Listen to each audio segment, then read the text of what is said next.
Charlie Sloth. How are you, John? I'm very well. All the better for this. I've been so looking forward to talking with you. So have I. Appreciate that. Who is Charlie Sloth? I'm a father, family man, hustler, businessman, entrepreneur, DJ, producer, and a cultural star. Brilliant. I mean, all of that is just mega. And I know how busy you are. So I feel super lucky to have you sat here because you are everywhere. Yeah, and to be fair, I don't really do interviews like this. It's not my thing. I don't really enjoy it. As much as I'm like public facing, I'm quite reserved, quite private. I've probably done 3 of these interviews in my whole career. Makes me feel even more privileged. Third, and I've been around for 20 years. So it's not something I really do, but I appreciate what you do and your messaging. And so I thought, you know what? I think it's a great opportunity to do it. Thank you. Thank you for having me. No, I really appreciate it. And I think there's key things for me that, make me interested in you are that sort of entrepreneurship, that sort of integrity that sits behind it all, the family man, but putting out there unbelievable content as well, and just being so relentlessly busy. Where does that come from? So many years to reflect on this, and I'm someone who does that quite a lot. I ask myself a lot of serious questions so I can understand why I am the way I am. I'm always trying to improve and be better, and it always comes back to my mum, to be fair. I grew up literally just down the road on an estate in Somerstown, Camden, northwest London. And growing up, my mum, she was a cleaner and she had like 6 jobs. I remember actually saying this last time, saying she had 6 jobs, and she pulled me up and she said, I had 9, just so you know. So she had 9 jobs, cleaning. She was cleaning offices. She used to clean an office literally around the corner, Drayton House. And she used to clean all of the rich folks' houses in Primrose Hill, Parliament Hill. And I remember going to work with her when I weren't at school or on school holidays, weekends, and just seeing how hard she worked. And when I was younger, I thought that was the norm because that's all I knew. Because I'd always saw my mum work hard, and my dad worked hard as well. But I think because I was with my mum, I got to see it. And then getting to a certain age in life where I'm watching my parents struggle, but yet they're working so hard, I couldn't understand it. So I felt, for me, I felt like a burden that I had to help. I felt like I can't let my mum keep working as hard as she is with no reward.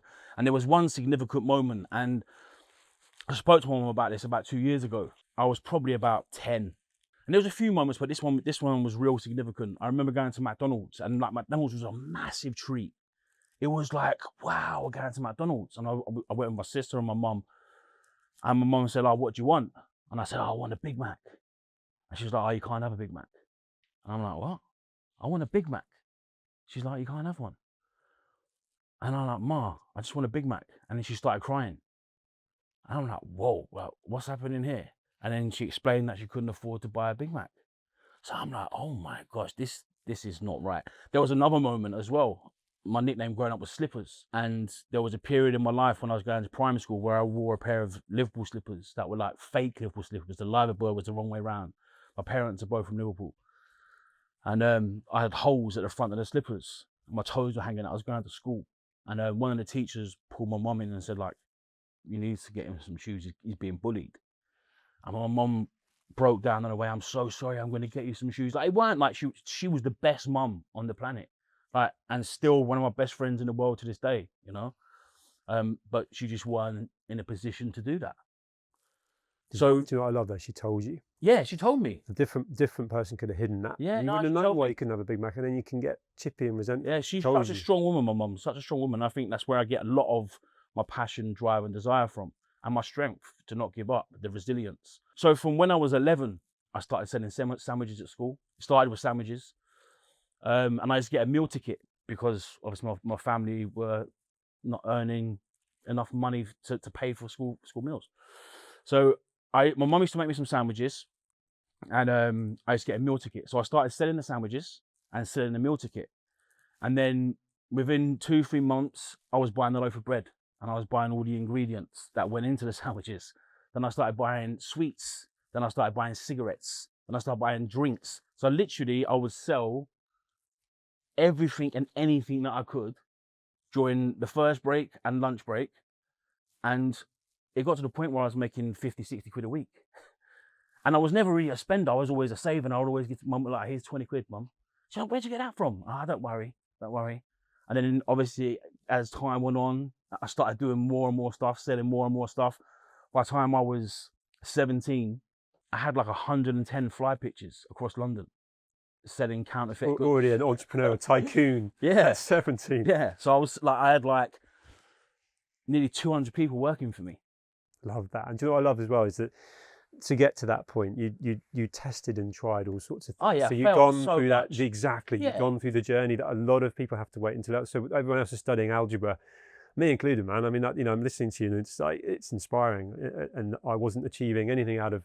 You used your environment. Yeah. Created that environment. Exactly that. And actually, there's two things there. There's a needs must. You realised clearly that when your mum said, "I can't afford to buy the Big Mac," there was probably a part of you was, "I'm going to make sure I can buy myself and you one and have 100%. that." The resilience, as you say, comes from, but also you've then got to have the whole kind of why, as in like, how am I going to make this happen? And you clearly got very busy. Yeah, and do you know what? I've always made sure that I have a why. I think the why is the most important driving force behind anything you do.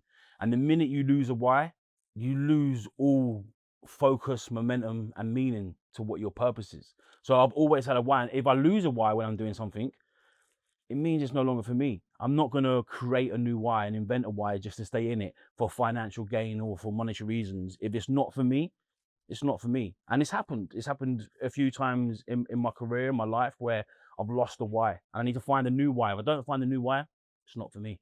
That's interesting, because why and purpose are so linked, right? Yeah. And it can change.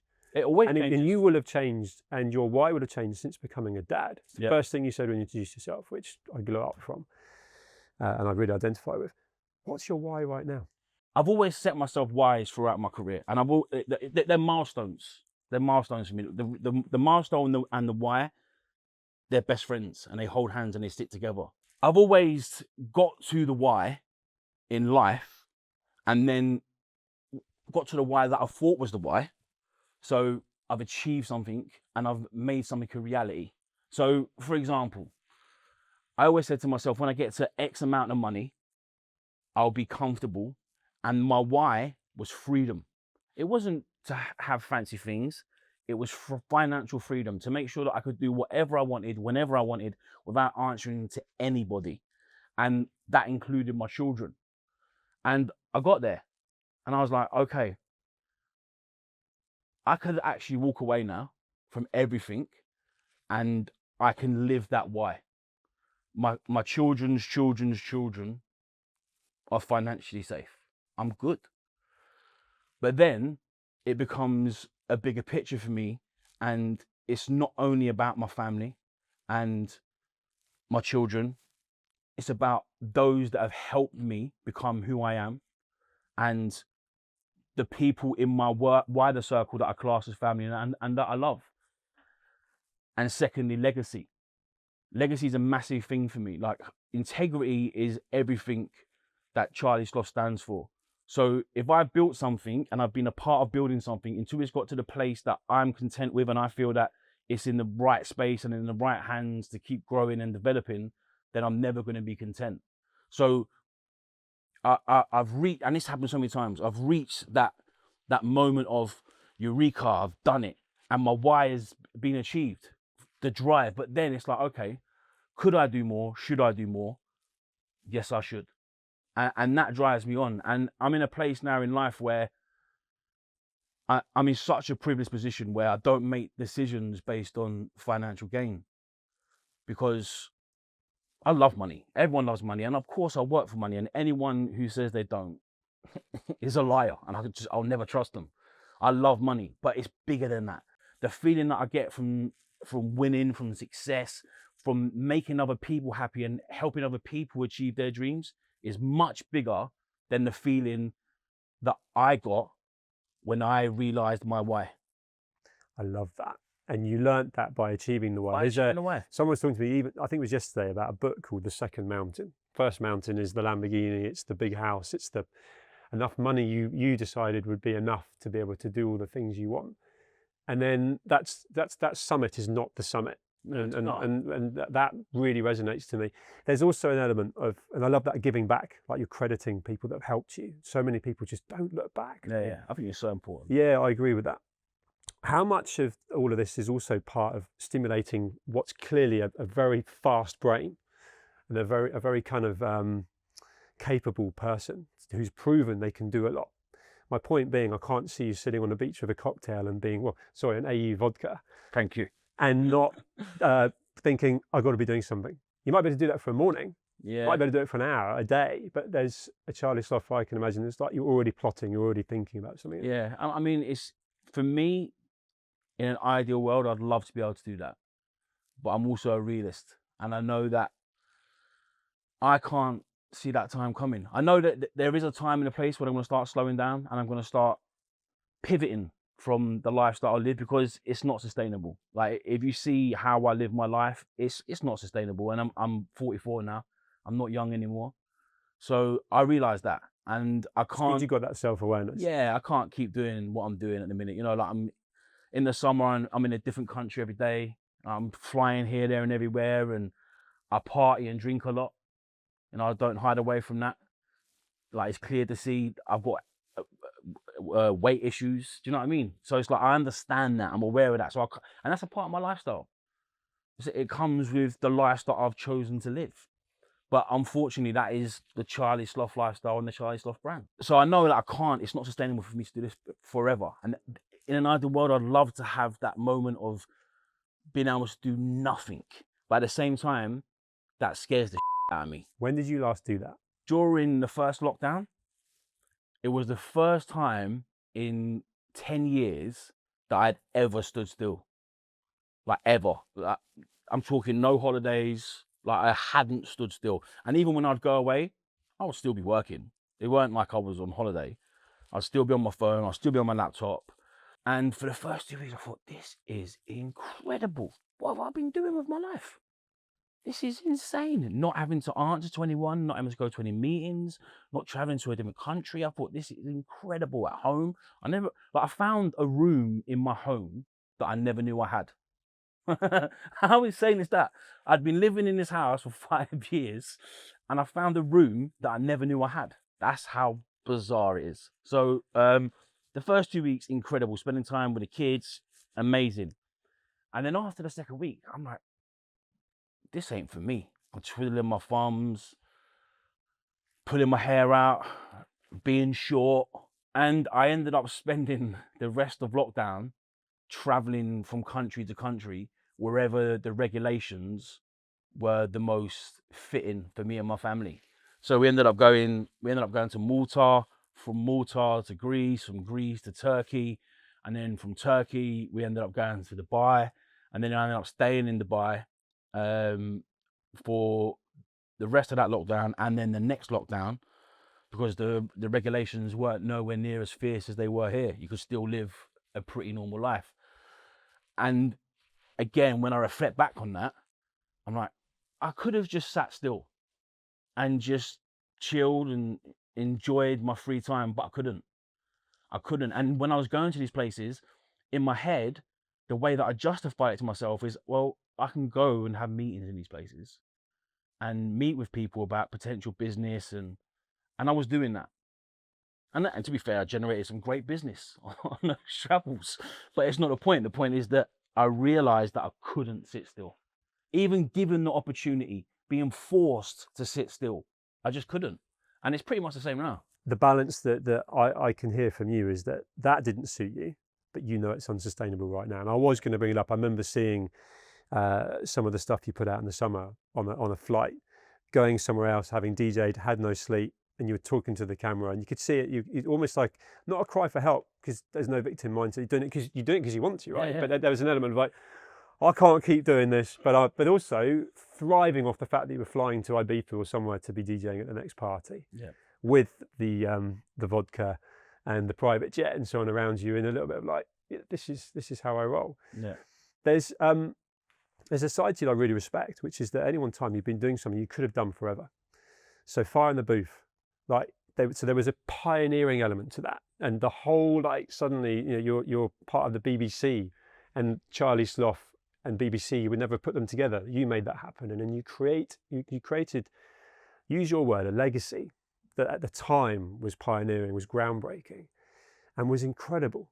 And we were talking off camera about Dino, and I wanted to bring up Ren as well. People that you, and I know this from talking to other people, you brought to my attention that no one else did, in an environment where it literally showcased their talent. But I want to say this to you as well, through your talent, you know, the way that you positioned it, the way, you know, you set them up and you sort of, you know, encourage, and then they'd be off. The whole thing is just so watchable. Thank you. Absolute pleasure. But ultimately you decided enough. My point being, you could still be doing that. Yeah. And that could have elevated to other, but you make a decision to stop and start other things. And I want to know when you feel it's the right time to stop something.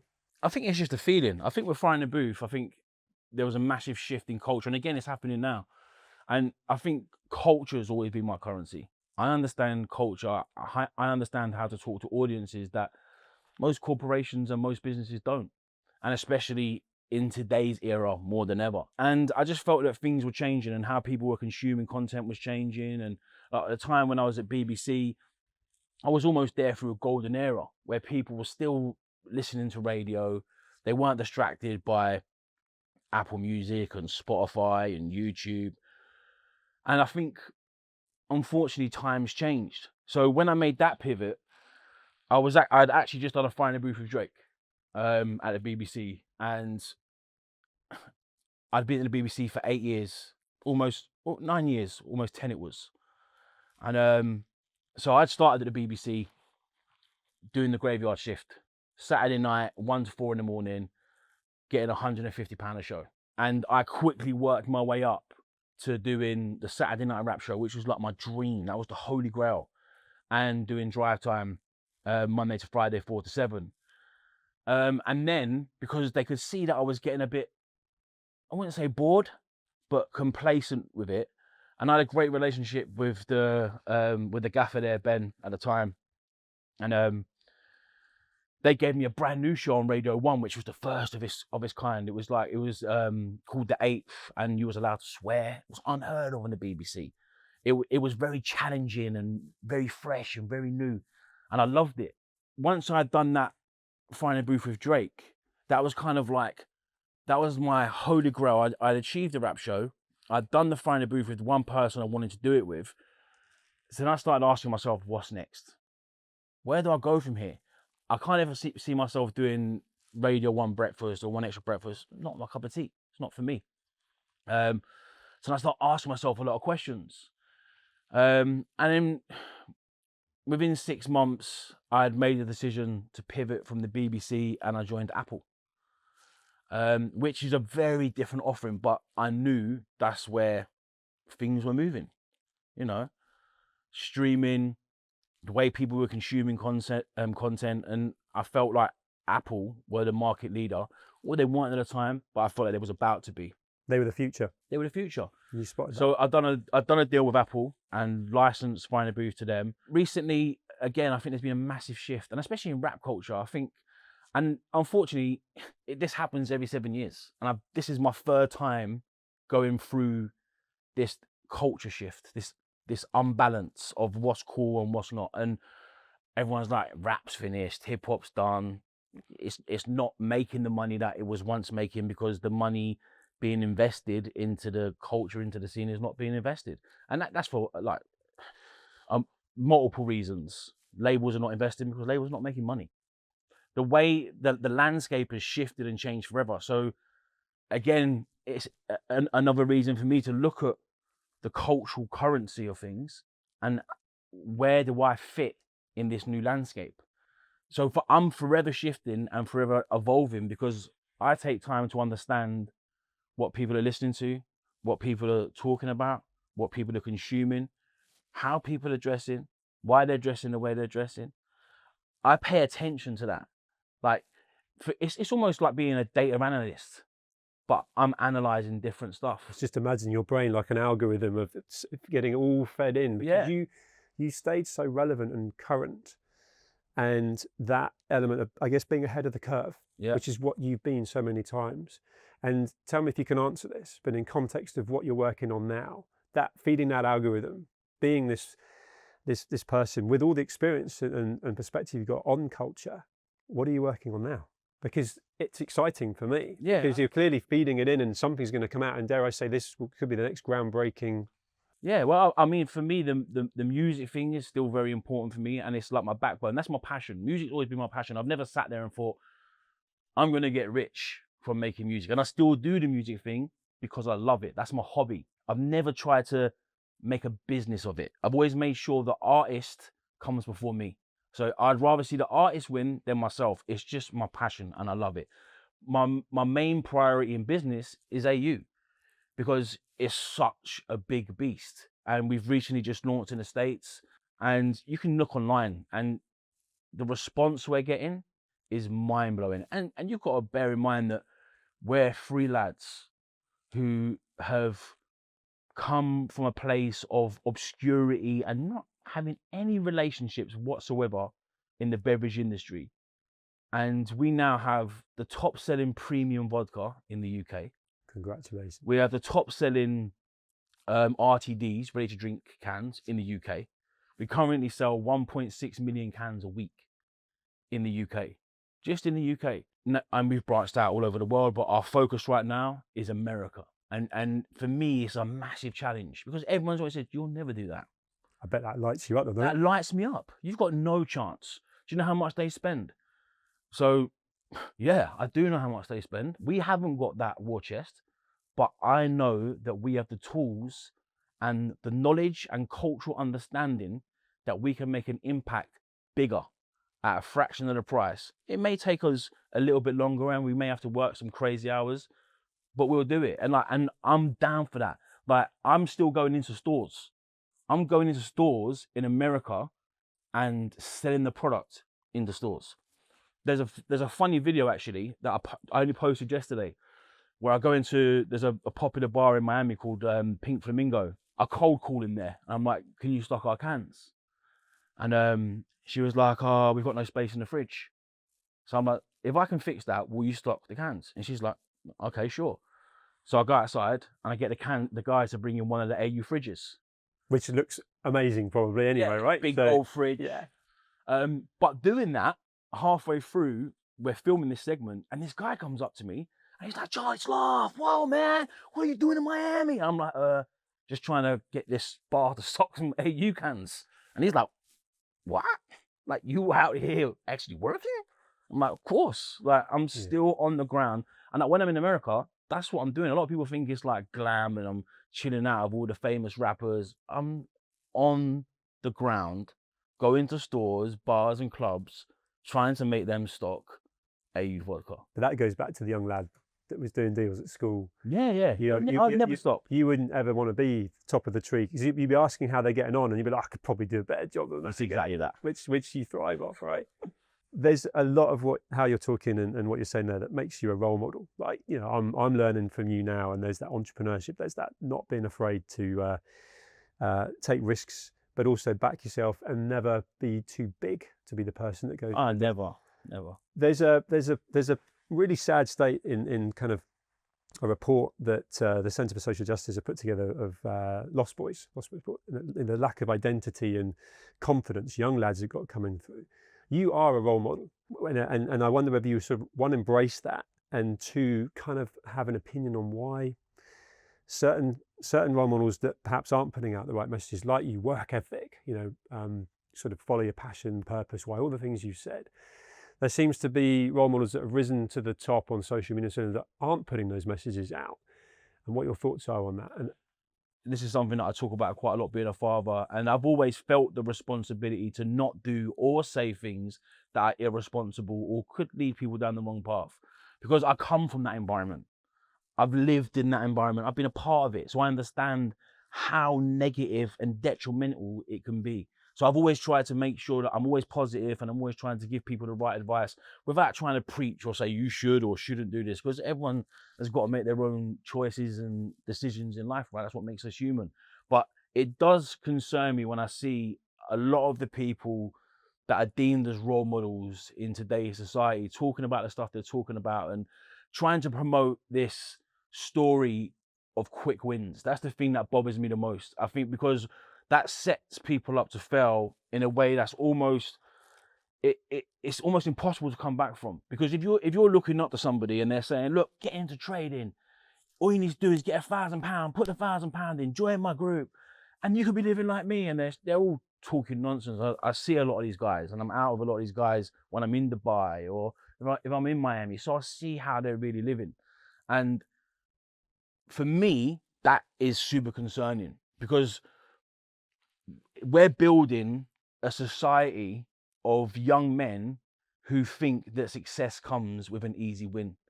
And it breeds this unhealthy sense of entitlement, which for me is the biggest concern. I think like everyone's always going to have opinions and everyone's going to always want to walk down their own road that they feel is right for them.